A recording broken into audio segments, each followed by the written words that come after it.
All right, we're going to continue with our media availabilities here at Dover International Speedway in advance of this weekend's races. We are joined in the middle by Ross Chastain, who is going to be driving in both the NASCAR Xfinity Series race tomorrow and the Monster Energy NASCAR Cup Series race on Sunday. He'll be driving the number 4 Use Your Melon Chevrolet Camaro tomorrow, and then the number 15 Use Your Melon Chevrolet SS on Sunday. We're also joined by Mitch Topal, Delaware Office of Highway Safety Marketing and Communications Specialist, Rachel Syngo with the Florida Watermelon Association, Johnny Davis, JD Motorsports with Gary Keller, team owner, and Jay Robinson, Premium Motorsports team owner. Ross.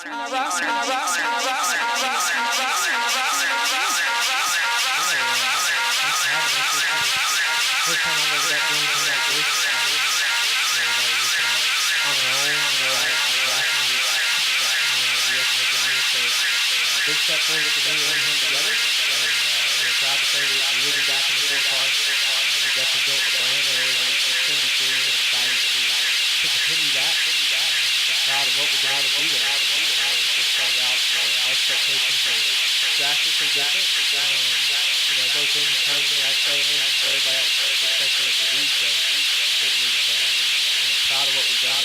Right off the bat, Johnny and I realized what we could do together. And started putting a lot of pressure on ourselves, and that hurt us along the way, but brought us here. We've been through a lot of highs, but a lot of lows together too. On my part and together.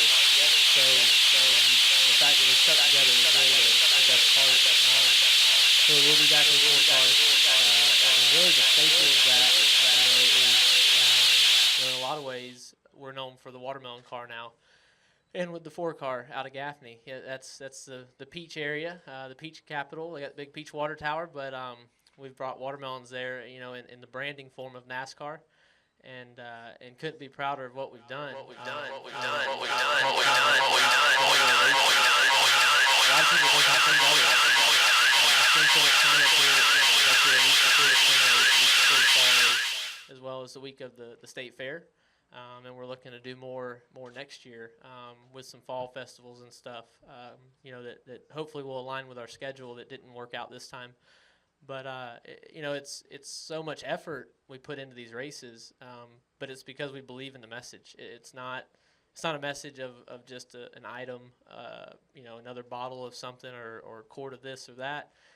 This is a message that can save lives, and I'm not just saying that because I'm a NASCAR driver that, is sponsored by the Office of Highway Safety here in Delaware. It truly can, and I do believe that our spring race, our buckle up message, it saved lives. It did. It reminded people of the simple thing of just to click it. It's just a seatbelt. It takes less than 2 seconds, and that's just such an easy thing for me to talk about. And as you all know, it's easy for me to talk about watermelons. I could talk you to death on watermelons. I won't go into that.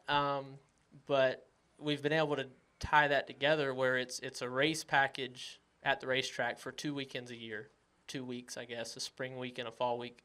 But it's also it's bookended by the spring race, and then all the way through the summer months, we have watermelons going out across the state of Delaware with our buckle up message, protect your melon, and then it switches over before the fall race to our use your melon, drive sober. So that's what really makes us stand out, that I'm proud that I've been able to bridge the gap between watermelons and race cars. It's not been the easiest road. I've bounced around a lot, but 3 years ago now, I guess, the winter of 2014 going into 2015, got a call from Johnny, and we started building this empire together, and really we've got a long way to go. We've got a lot more to accomplish together, and that's why I'm so happy to be back in the 4-car.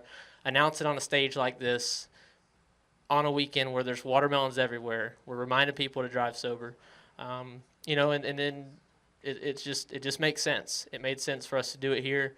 I can't thank Delana enough for getting this set up. Our PR marketing team with Alex and everybody back at JD Motorsports has really stepped up from when I got there, from what it was and what they were expected to do.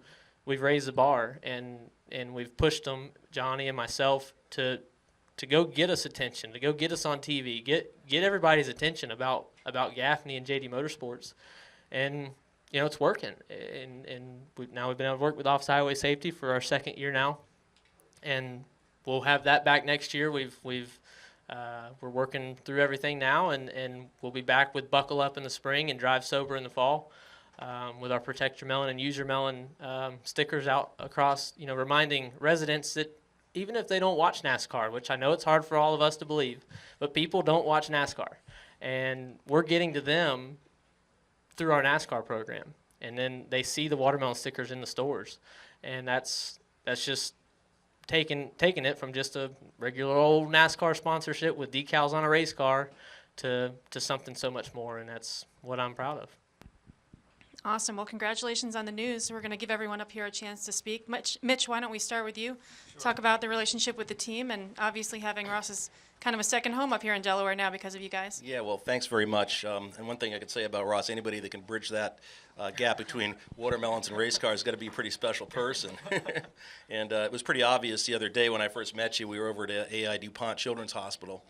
And one of the things that really kind of struck my heart was these kids who are sick and have all kinds of disabilities, cancer, whatever it is, and they came down, a lot of them in wheelchairs, just to see Ross.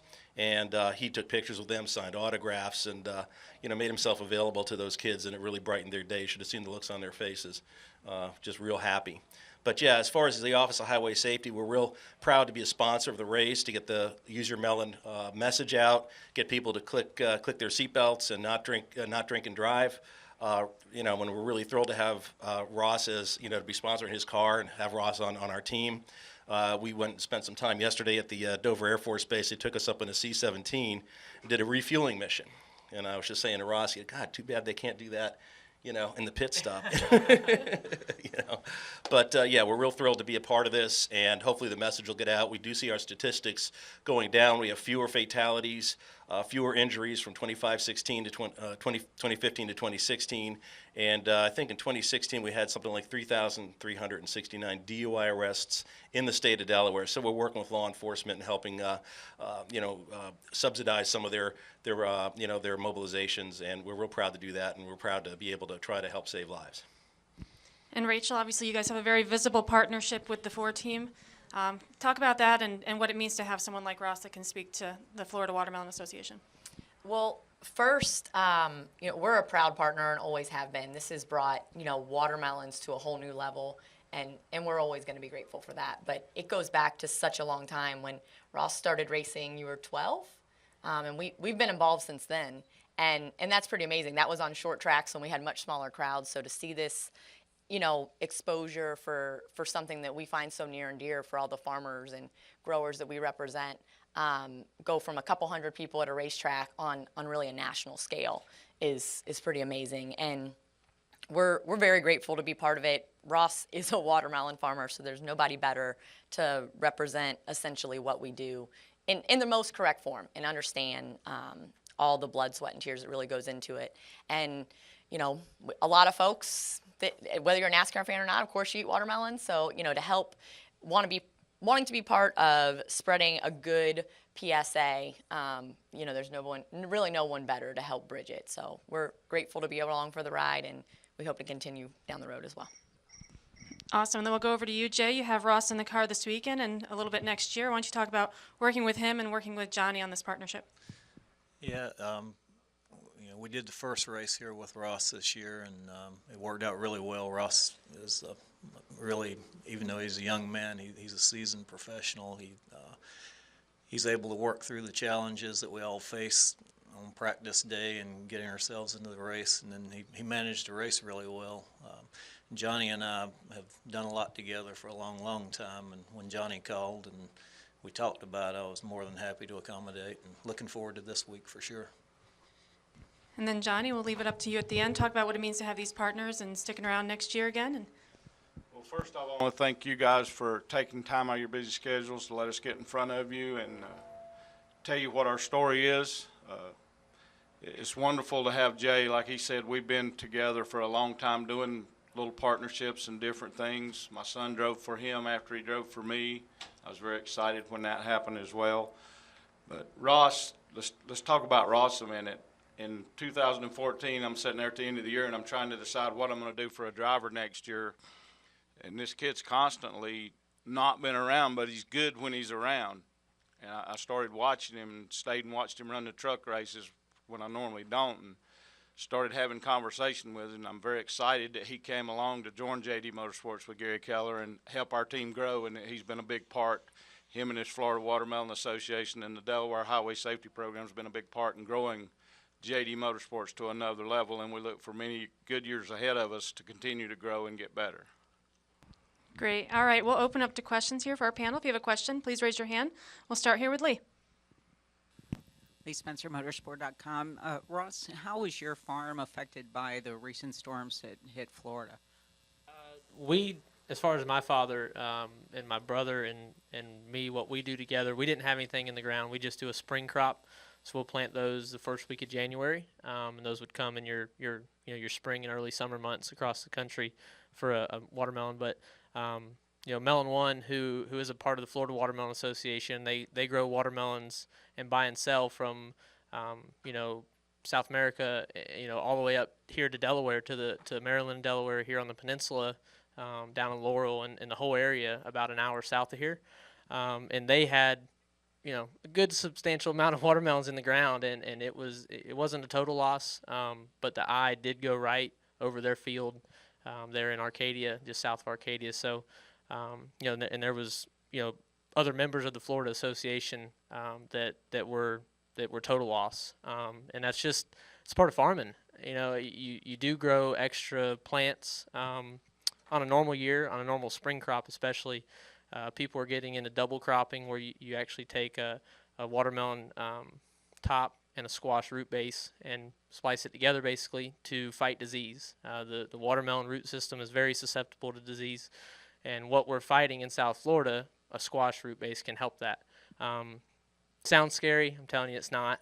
It's not. It's amazing work. It's actually done in Asheville, North Carolina, who Melon One has worked with, and it's cool. I've went there and I've seen it, and it's literally done by hand, and it's very expensive right now. So the plants that they actually lost in the hurricane were some of those plants. So those weren't as easily replaced, but there were other plants from North Florida that were just, call them regular plants. They were just your standard watermelon plants that are grown across the country by a lot of people. They were able to get those, and they'll trade them back out come springtime, because that field in North Florida was a total loss, and they'll never be able to plant until spring. Even if they do, I haven't heard what they're going to do. Actually, I don't work with them specifically, but it's tough, and you can't plan for that stuff. That's part of farming. You just got to, as soon as they could get the water down. I know right after the storm, once the rain was done, Melon One cranked up their throw-out pumps, but the dike had busted, so they were pumping water out on the north end, and it was coming back in on the south end, and that's so demoralizing, and it's just like racing. Farming and racing is a lot the same, but you just got to keep going, and they're replanting, and they're still planting now for the fall crop, and they've got plants growing, and just hope no more hurricanes, I guess. But we're in the cycle now. We're going to get them for the next couple of years down there. Any additional questions for our panel? Jerry? Jerry Jordan, Kicking the Tires on that and PRN. Johnny, for you, Ross represents one of your drivers. You have several others. Your organization as a whole, how are y'all structured for 2018? And what are your plans on keeping all those teams together for in the future? We would like to keep all those teams together, but unfortunately, it depends on the sponsorship and marketing partners we can find to go along with those drivers. We have talked to other drivers that are out there that potentially have some money, but we're not ready to release anything yet. But I'd say some of it's going to look the same outside of Ross as it does this year as well. Just kind of trying to look ahead. All right. Well, we want to thank you all for joining us today. I think we're all a little bit hungry now after listening to Watermelon talk for a while. Good luck this weekend.